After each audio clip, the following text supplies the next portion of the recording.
Hi, this is Regina White Favors with Overcoming Setback Inspiration. I want to talk about how we are often zealous or we have a strong desire to accomplish something, but we're not really prepared for it. And I want to use Proverbs 19:2. And so it reads, enthusiasm without knowledge is no good. Haste makes mistakes. And there's another version where God considers hastiness as sin, and that you can be very enthusiastic about what it is that you want to do, but you think that the enthusiasm is enough steam without preparation.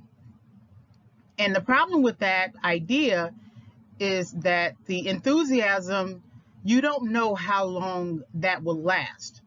That you are initially zealous and enthusiastic about it, but you haven't been tried and tested, and you haven't had to be patient.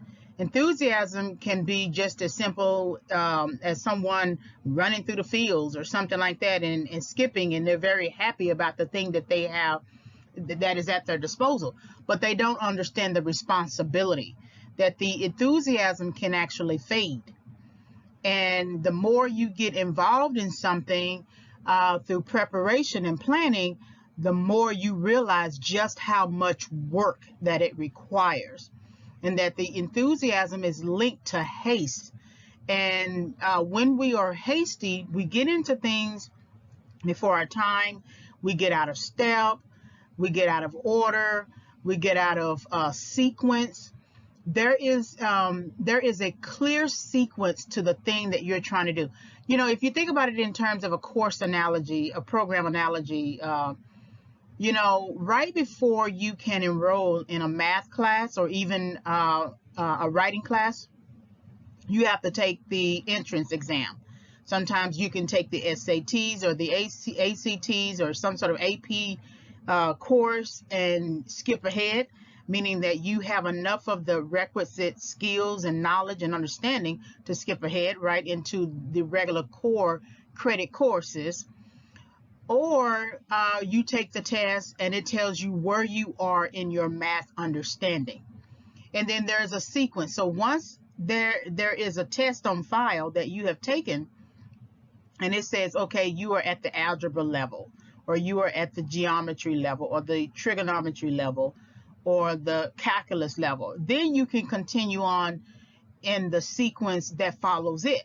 But if you are still at the pre-algebra level, you're not going to get into algebra. You're not going to get into geometry, trigonometry, calculus after that until you pass pre-algebra. And all of us have, if we've been out of school for a very long time, we may end up having to take a developmental course or a pre-algebra course or something like that. But there are systems in place that require you to walk out the ordering of it. That unless you can prove that you can do math at the next level without having to take the lower level math, you're not going to get into those courses. And if you don't complete certain levels of math, you cannot graduate from college. So we can be enthusiastic about going to college, so to speak, right? For example, but we also have to have that same enthusiasm for understanding the steps. That you have to complete certain steps in sequence, and then you have to complete certain steps as according to your program. You have to complete certain steps leading towards graduation, right? So let's look at a work analogy. Many people, as soon as they get hired on some place, they automatically want to be in charge. The problem with that understanding is you don't know the system yet. You don't know the department that you are part of. You don't even know the workers that you work with. You don't know the attitudes of the administrators, the leaders. You haven't even spent even enough entry level time in the department or in the field or in even through internships or something like that. So how is it that when you first arrive, you think you should be running things? You remember that thing, that time when Martin lost his job at the radio station, then he went off, and then he came back, and then he was trying to find jobs with the temp agency, and every job he got, he couldn't understand why he wasn't in charge yet. Okay, well, you understood the system of radio. You understood the bosses, you understood the networks, you understood syndication, all that kind of good stuff. You understood timing, scheduling, putting in tracks, running tracks, etc. That's the system that you understood. But you don't understand this new system for which you are now working in which you are working. So how is it that you want to be in charge? You are enthusiastic about trying to get your life back, but you are not enthusiastic about the planning and the process to process you through whatever it is that you need to get through. You still have to put in work. It's what we call paying your dues. You still have to pay your dues. You have moved out of one system into another system, so now you still have to learn. Even if you were moving from an administrator in one company or organization to an administrative position in another company or organization, you still basically have to pay your dues. You don't have to pay your dues at the same level as you did before when you were first entering the industry, but you still have to pay your dues in terms of understanding the new system that you're in, and what it all entails and what it all requires from you and what contribution you're going to make long term. So enthusiasm without knowledge, meaning that you have not sat down to become a student of the thing that you want to master, that there's a certain level of knowledge that you have to get for every level that you move up to. And if you are a musician, one of the things that I realized,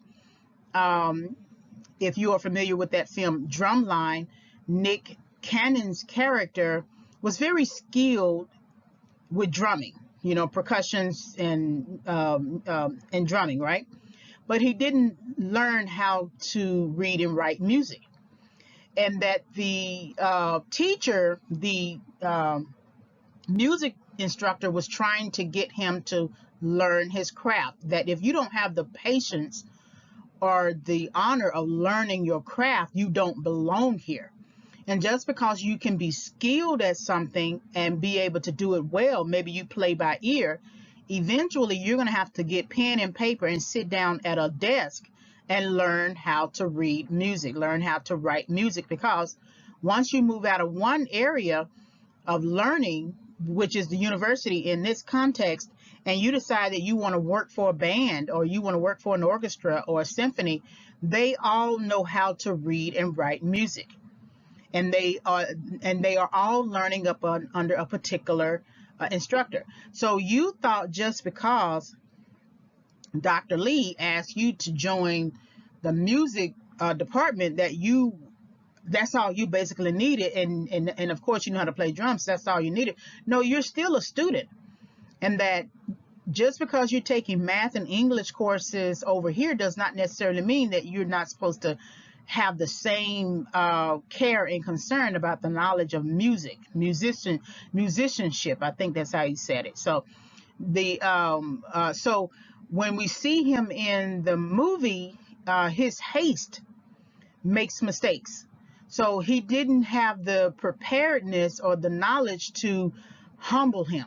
He only had his skill.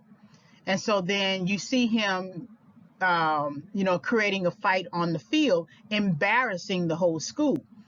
So that hastiness that he had towards trying to be the big man on campus ended up setting him back.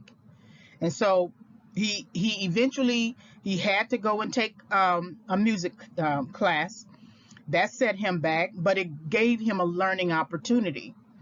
And then his relationship with the girl in the movie, that set him back as well. So there was a number of things. So in the end, he learned how to temper his enthusiasm, that it's okay to be enthusiastic, but you're going to have to learn what you need to learn. So this is a bit of an inspiration for you, that if you are enthusiastic about something and you're just really ready to get all into it, check your knowledge. Do you know what you need to know in addition to being enthusiastic and passion? We call it passion, right? Enthusiasm as passion. I have a passion for this. But you also have to have a passion for the knowledge that comes with the responsibility, because that's what being enthusiastic really means, is being responsible for the thing that you're trying to put forth. So this is Overcoming Setback Inspiration. Thank you very much for listening to this audio.